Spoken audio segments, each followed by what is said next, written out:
Open menu, select LAN Wi-Fi.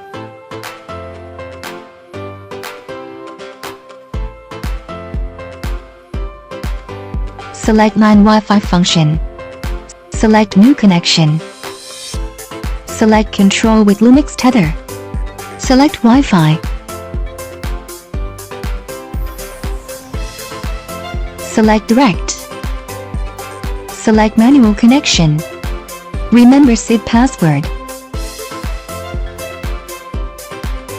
Open monitor menu. Select camera.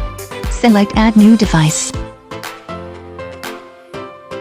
Select your camera model, enter the SID password and confirm. Waiting for connection. Swipe down the screen to open the control menu. Results show. Note: you need to turn off the touch focus mode when you want to call the monitor's menu.